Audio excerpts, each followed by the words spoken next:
और ये है उत्तराखंड टेम्पल सीरीज का सेकंड पार्ट। यहाँ पे फर्स्ट पार्ट में मैंने दिखाए थे भूमिया देवता का टेम्पल, जो कि प्रोटेक्टर होते हैं हमारे क्षेत्र के, और गुयल देवता जो कि हैं न्याय के देवता और भैरव देवता के अंश हैं। और अब मैं जा रहा हूँ माँ भगवती के मंदिर में, जो है हमारे गांव के, हमारा गांव यहाँ पीछे है और इसके जस्ट सामने जो दूसरा गांव है बाटोला, वहाँ हमारे माँ भगवती का मंदिर है। ऊपर देखो सारी चिड़ियाँ, ऊपर बहुत सारी चिड़ियाँ क्यों क्यों कुछ कर रही हैं। ऐसा लग रहा है कुछ आसपास इनके कुछ जानवर होगा, तो थोड़ा सतर्क कर रही हैं लोगों को, या फिर आपस में एक दूसरे से बात कर रही हैं। अभी मैं पहुंच गया हूँ। यहाँ पे भी एक गधेरा है, ककेरी नाम है इसका, ककेरी। यहाँ पे भी बहुत पानी था पहले, अब सूख चुका है। पहाड़ों पर कभी भी आप आ रहे हो तो ये जो गदर वर्ड है, इसका मतलब ये वहाँ पे कुछ पानी का कुछ स्रोत होगा, यानी कुछ पानी वानी जैसे बहता हुआ पानी, ऐसा कुछ, उसे गधेरा बोलते हैं। जहाँ पे पानी जनरली बह रहा होता है, तो ये एरिया सबसे ख़तरनाक होता है। इसके दो रीज़न है, एक तो जो भी जानवर है वो ऑब्वियसली पानी पीने उधर आते हैं, दूसरा जो जनरली जो भूत पिशाच, जो नेगेटिव एनर्जी होती है, वो भी इस एरिया के आसपास बहुत आपके, मतलब वो भी पानी के आसपास ही होती है। तो ये इस एरिया में थोड़ा सा ध्यान रखना चाहिए, कुछ प्रिकॉशन लेने चाहिए सबको कि कुछ ज़्यादा तेज़ जो होती है ना स्मेल वाले परफ्यूम नहीं लगाने चाहिए। लड़कियों को बाल नहीं खुले रखने चाहिए, बाल बंधे होने चाहिए। कपड़े भी ज़्यादा चटक वटक वाले नहीं पहनने चाहिए, नॉर्मल सादे आप पहन रहे हो एकदम चटक लाल और चटकदार जो कलर होते हैं ना एकदम, वो नहीं पहनने चाहिए। तो ये सब चीज़ें ऐसी होती हैं जो भूतों को अट्रैक्ट करती हैं आपकी तरफ। तो इन चीज़ों का ध्यान रखना चाहिए जब भी आप पहाड़ों पर आओ, चाहे कहीं भी जाओ पहाड़ों में। अभी हमने ककेरी का घर पार कर लिया है, अभी जा रहे हैं हम माता रानी के मंदिर के लिए। आगे नीरज चल रहा है, पीछे हमारा गांव दिख रहा है क्योंकि जस्ट मैं उसके अपोजिट हूँ। तो ये हमारा पीछे गांव है और मैं अभी इधर से आया हूँ पीछे से, हाँ, ककेरी का दर पार करते हुए। ये है पीछे हमारा गांव नैला, ये देखो कितना सुंदर है पहाड़ों की वादियों में। और यहाँ से जो रोड दिख रही है, अभी गवर्नमेंट ने काम चला हुआ रोड काटी है, तो इस रोड के सहारे हम चलते चलते चलते चलते चलते यहाँ जहाँ बहुत सारे ग्रीन पेड़ हैं, ये ककेरी है। और फिर हम आगे हैं इस लोकेशन पे। पीछे हमारा गांव, और जो भी आपको पेड़ दिख रहे हैं सब चीड़ के पेड़ हैं, जिसे पाइन ट्री कहते हैं। और ये जो नीरज के हाथ में है, ये है चीड़ का फल, इसे पहाड़ी में बोलते हैं श्योंत। और जनरली से लोग डेकोरेशन के लिए भी घर में लगा लेते हैं, इस पर कलर वलर करके। और मेन चीज़ है इसके अंदर, अभी तो इसके अंदर फ्रूट निकाल लिया है किसी ने, जैसे ड्राई फ्रूट आपने सुना होगा चिलगोजा, पाइन नट्स बोलते हैं, बहुत महंगा ड्राई फ्रूट है, बादाम से भी बहुत ज़्यादा उसमें ऑयल होता है, बहुत गर्म होता है, वो इसी के अंदर से निकलता है। तो ये जो फल है वो ये सब चीड़ के पेड़ से ही मिलते हैं। लगे भी हैं इसमें ऊपर, ये देखो भरे हुए हैं, देखो ये देखो, ये है सामने बाटोला गांव ये। और जस्ट इसके ठीक ऊपर ये जो रेड कलर का दिख रहा है, ये माता रानी की धोनी है। अभी हमें यहाँ जाना है, ये रास्ता है धोनी का। और यहाँ पे बहुत सारी झाड़ियाँ हैं, झाड़ियों में डर रहता है कोई जानवर ना छुपा हो। मेन तो लेपर्ड का डर होता है, लेकिन कभी भी आप पहाड़ों पे हो, ऐसी झाड़ियों से निकलो तो आपको डरने की ज़रूरत नहीं है। अच्छा, मैं आपको बता रहा था कि जब भी आपके आसपास लेपर्ड होगा तो एक अजीब सी स्मेल आएगी। जैसे हमारे यहाँ पहाड़ी में तो हर स्मेल का एक नाम होता है, जैसे उसे बोलते हैं किड़ैन, तो उस स्मेल का नाम है किड़ैन। और हिंदी में उसे कैसे बताऊँ, किड़ैन मतलब जैसे कोई बाल आप जलाते हो ना, बाल जलने की कुछ स्मेल से आती है, कुछ प्लास्टिक जलने की स्मेल, कुछ मतलब एक ऐसी स्मेल जो आपको बहुत चुभेगी, वही किड़ैन होती है। तो अगर वो आपके आसपास आ रही है, समझ लो कि लेपर्ड आसपास ही है, यही पहचान है पहाड़ों पे। वो पीछे है हमारा गांव, और यहाँ पे है धूनी, ये वाली, बस पहुँच ही गए। ये है माता रानी की धूनी और यहाँ पे हम पहुँच चुके हैं। ये देखो भाई, ओ कितनी सुंदर है।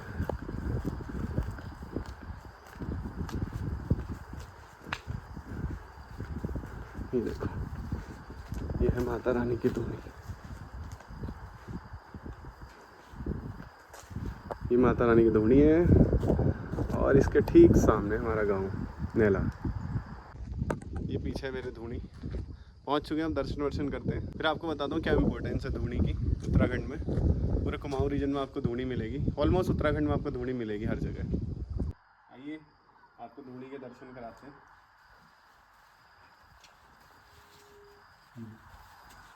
ये है मेन धूनी माता रानी की।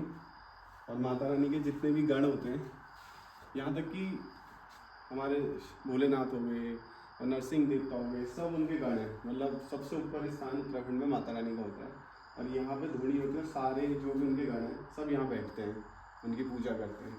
अब यहाँ पे कुछ एक महीना होता है जिसमें यहाँ पे प्रॉपर धूनी जलाई जाती है और देवताओं को बैठाया जाता है सबको। और सबसे ऊपर हमारी माता रानी होती है। ये हमारी माता रानी माँ शेरावाली।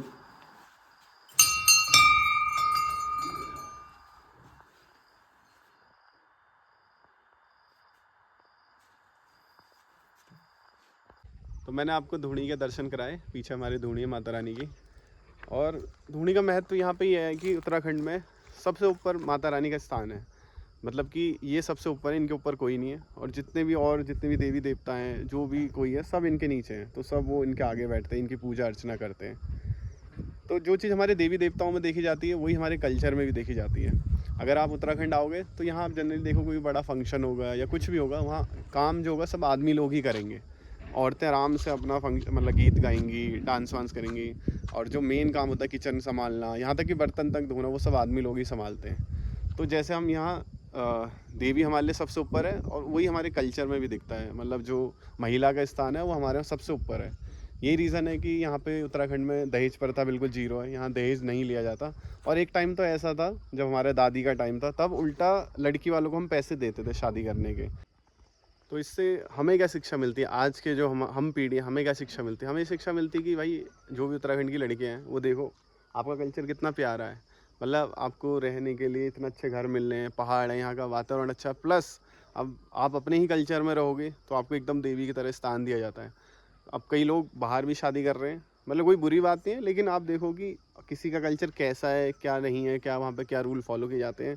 उस सब के कंपेयर में मुझे उत्तराखंड का कल्चर एज ए गर्ल्स के लिए सबसे बढ़िया है। क्योंकि यहाँ आपको कुछ काम नहीं करना, बस मज़े करने हैं और एकदम देवी की तरह सबसे ऊपर बैठना है। भाई ये किसी का पर्सनल मंदिर है छोटा सा। और ये पेड़ देखो कितना सुंदर है, चीड़ का, कितना बड़ा है, कितनी टहनियाँ हैं इसमें। ऐसे लोग अपने पर्सनल मंदिर भी बना लेते हैं।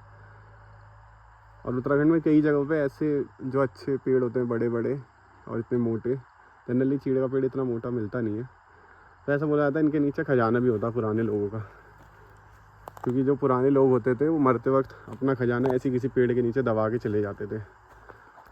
और उसकी प्रोटेक्शन में आगे सांप और नाग नागिन, ऐसा आपने कहानियाँ भी सुनी होंगी, उस रूप में आके अपने जो धन है उसकी रक्षा करते हैं। तो इसी टाइप के वो पेड़ होते हैं। मैं नहीं कह रहा ये वही पेड़ है, लेकिन ऐसे ही पेड़ होते हैं। बाटला गांव में हमें 2 बच्चियाँ मिली हैं छोटी सी। क्या नाम है आपका? मेरा नाम हर्षिता। हर्षिता। आपका? गुंजन। गुंजन। आप क्या कर रहे हैं यहाँ पे? यहाँ पे खेलने आए। खेलने आए हो? बढ़िया खेलने की जगह है। यहाँ से पूरा आप व्यू देख रहे हो, इतना सुंदर। कौन सी क्लास में हो आप? मैं 4th में और मेरी बहन 6th में। अच्छा, बहुत बढ़िया।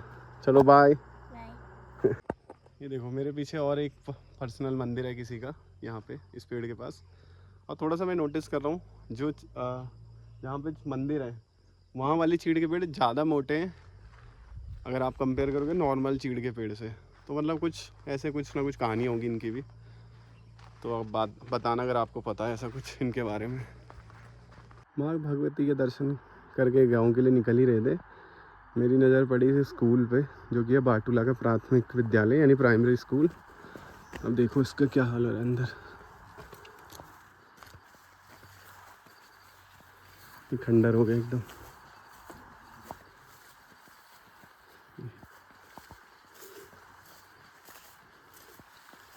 देख रहे हो स्कूल की क्या हालत हो गई।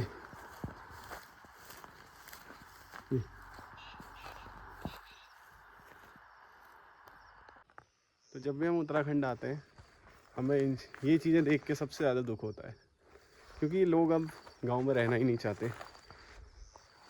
सबसे बड़ा रीज़न उसका एम्प्लॉयमेंट जो यहाँ पे है नहीं, और प्लस ट्रांसपोर्ट, हॉस्पिटल, वो जो बेसिक फैसिलिटी होती हैं कुछ भी नहीं होती हैं, होंगी तो बहुत दूर दूर होती हैं। तो ये एकदम खंडर हो चुका है स्कूल बाटला का, प्राइमरी स्कूल है ये। तो इन सब चीज़ों को देख के बहुत दुख होता है। अब क्या कर सकते हैं, दिल्ली, नोएडा जैसे शहरों में रह के भी इन स्कूलों के लिए, यहाँ के गाँव के लिए आप सजेशन दो कैसे इन घोस्ट विलेज को दोस्त विलेज बनाया जा सकता है। बीच में एक ऐसा कुछ इनिशिएटिव भी चला था red FM I think Dehradun से, लेकिन अब पता नहीं वो कितना सक्सेसफुल हुआ। लेकिन कुछ ना कुछ हमें करना चाहिए जिनसे फिर से यहाँ बच्चे पढ़ने आएँ, फिर से ये सारी जो भी खंडर दिख रहे हैं ये अच्छे, इनकी हालत अच्छी की जाए, यहाँ पे बच्चे पढ़ें, यहाँ लोग रहें। जल्दी कुछ हम भी मिल के कुछ इनिशिएटिव लेंगे इसके लिए। अभी तो फ़िलहाल हम बस वीडियो के थ्रू इन चीज़ों को नोटिस करा रहे हैं आपको, कि अगर आपके मन में कोई भी इनिशिएटिव है आप शेयर कर सकते हो, तो ज़रूर हम आगे बढ़ के कुछ कर सकते हैं इन स्कूलों के लिए, क्योंकि एजुकेशन सबसे इम्पोर्टेंट होती है किसी भी समाज के लिए। बाटला से घर जा ही रहे थे, मुझे एक ऐसे पेड़ पे, एक ऐसे प्लांट पे नज़र पड़ी है जो बहुत इम्पोर्टेंट है। वो दिखाता हूँ मैं। ये जो पेड़ है, ये जो प्लांट है, इसे पहाड़ी भाषा में बोला जाता है तितपाती, और अगर इसको इंग्लिश में बोला जाता है इसे मगवट। तो इसके इतने बेनिफिट हैं। इसमें क्या होता है, पहाड़ों पे इसका मेन यूज़ क्या किया जाता है, इसमें बहुत अच्छी खुशबू आती है। अगर आप इसको सूंघोगे मतलब मदहोश हो जाओगे, इतनी अच्छी खुशबू है। तो पहाड़ों पे क्या करते हैं, जब पूजा पाठ होती है तो इसको ऐसे धूप अगरबत्ती की तरह यूज़ किया जाता है। घी और कोयले पे इसको रख के जलाया जाता है, तो बहुत अच्छी खुशबू होती है। इसके और भी बेनिफिट हैं जो मैं स्क्रीनशॉट लगा दूँगा, आप देखना, बहुत इंपॉर्टेंट है। इसकी पहचान है, इसकी ये पत्तियाँ आप देखो, इसकी पत्तियाँ देखो, ऐसी पत्तियाँ होती हैं इस पर, थोड़ा पास से दिखाओ, इसकी ऐसी पत्तियाँ होती हैं। और इसकी जो ये स्टेम होती है, ये जो तना है इसका, ये बैंगनी कलर का होता है। ये देखोगे आपको बैंगनी कलर का दिखेगा, इसकी इस पेड़ की पहचान है। और पत्तियाँ ऐसी होती हैं इसकी, और इसकी एक पत्ती तोड़ोगे आप, इसको थोड़ा सा हाथ पे घिसना आप, ऐसी भी खुशबू आएगी, लेकिन हाथ पे घिसोगे तो बहुत अच्छी खुशबू आएगी ऐसे। ये देखो यहाँ पे कितने सारे मगवट के प्लांट लगे हुए हैं, नेचुरली उगते हैं, ऐसा नहीं हम इन्हें उगा रहे हैं, खुद ही उग जाते हैं। ये देखो, अगर आप कहोगे आपके लिए एक पेड़ ले आऊँगा दिल्ली के लिए। तो पहाड़ों पे हर कोई ना कोई छोटी से छोटी चीज़ हो गई, चाहे वो आपको दिखने में छोटी लग रही है लेकिन उसका बहुत अच्छा यूज़ हो जाता है। तो उसमें से एक ये है मगवट, आप इसके बारे में पढ़ना गूगल पे। जनरली किसी के पीरियड्स में प्रॉब्लम हो रही है वो भी इसको यूज़ कर सकते हैं, वो रेगुलर हो जाते हैं। किसी को डाइजेशन का इशू है, इसकी चाय बना के पी सकता है। ऐसे बहुत सारे इसके यूजेस हैं जो मैंने देखे अभी गूगल पे, तो आप पढ़ना इसके बारे में। और भी बहुत छोटी छोटी प्लांट हैं, कुछ नया दिखेगा आपको बताऊंगा। आप बताना कमेंट करके आपको पता था इसके बारे में कि इसका ये नाम है और इसके इतने यूज़ हैं, क्योंकि पहाड़ी लोग तो बस इसको एज ए धूप के रूप में यूज़ किए जाते हैं, खुशबू के लिए, तो इसके और भी बहुत सारे यूज़ हैं। ठीक है जी, मैंने दिखा दिया आपको जो भी उत्तराखंड में कुमाऊं रीजन में जो भी टेम्पल होते हैं मेन, जिसमें सबसे पहले भूमिया देवता जो कि पूरे क्षेत्र की रक्षा करते हैं, प्रोटेक्टर हैं वो हमारे और हमारे क्षेत्र के। सेकंड नंबर पे ग्वेल देवता जो कि हैं न्याय के देवता, जस्टिस के, तो उनके भी दर्शन कराए। फिर दिखाया मैंने माँ भगवती, यानी जिनका स्थान सबसे ऊपर है भगवती माता का। और अब रह गए शिव जी, शिवालय, वो भी आपको दिखाता हूँ कल। फिर यहाँ पे टेम्पल सीरीज़ हमारी ख़त्म हो जाएगी। और उत्तराखंड में यही 3-4 फोक गॉड हैं जिनकी आपको मंदिर दिखते हैं। जनरली यहाँ पे हनुमान जी और राधा रानी और ठाकुर जी का मंदिर आपको नहीं दिखेगा। यहाँ पर आपको भगवती माता का मंदिर दिखेगा, शिवालय दिखेगा, भूमिया देवता का दिखेगा, ग्वेल देवता का दिखेगा। ये 3-4 देवी देवता जिनका टेम्पल यहाँ सबसे ज़्यादा आपको दिखेगा।